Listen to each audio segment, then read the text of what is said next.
Сәлем достар, бүгінгі дронмен видео шолу Алматы облысы Кеген ауданы Жайдақбұлақ ауылы жайлы болмақ. Бұл ауылдың орналасқан жері аудан орталығы Кегеннен батыс бағытта Кеңсу мен Орта Меркі шатқалының қақ ортасында орналасқан жасыл төбе. Және де бұл ауыл Instagram және TikTok платформасында орналасқан жері бойынша ең сұлу, ең әдемі номинациясын жеңіп алды. Және де кейбір қазақстандық travel блогерлар осы ауылдың табиғатын Швейцарияның табиғатымен салыстырып жатады. Жалпы Жайдақбұлақ ауылының тұрғындар санына келетін болсақ, небәрі 300 бен 350-дің шамасында. Ауылға осы ракурстан қарайтын болсақ, жақынырақ нені байқауға болады? Бүкіл дерлік үйлер Совет үкіметі кезінде салынған ескі үйлер. Бірақ соған қарамастан ауылдың барлық көшелерінде асфальт бар, жарықтандырылған. Өкінішке орай, қыс мезгілінде тұрғындар әлі де болса өз үйлерін көмірмен жылытуға мәжбүр. Өйткені бұл ауылдарға жалпы Кеген ауданында бірде-бір ауыл газбен қамтамасыз етілмеген. Жалпы осы ауылдың тұрғындарының табыс көзіне келетін болсақ, негізінен ол ауыл шаруашылығы. Ауыл шаруашылығы ішінде қой өсіреді, ірі қара өсіреді және де жылқы өсіреді.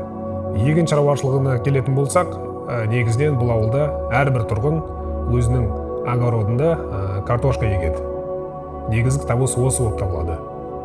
Және де осы өңірлерге туристердің келу саны артқандықтан осы ауылдың тұрғындары өз үйлерін жалға беріп, және де Орта Меркі, Кеңсу шатқалдарына киіз үй тігіп, сол жерде киіз үйлерді жалға беріп, ауылда өздері жасаған май құрттарын сатып, кішігірім болса да қосымша пайда тауып жатыр.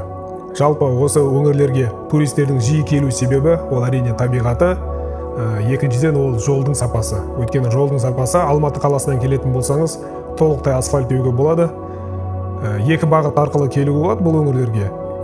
Аудан орталық Кеген арқылы, немесе Жалағаш ауылы арқылы келуге болады. Жолдардың сапасы өте жақсы.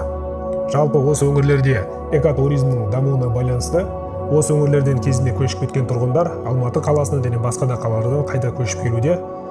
Өйткені егерде жақсы гест хаусыңыз болса, киіз үйіңіз болса, жақсы мініс аттарыңыз болса, туристерден жақсы табыс табуға болады. Соны білген тұрғындар қайта келуде. Ол әрине қуантатын жағдай. Жалпы Жайдақбұлақ ауылы туралы менде барлық мәлімет осы.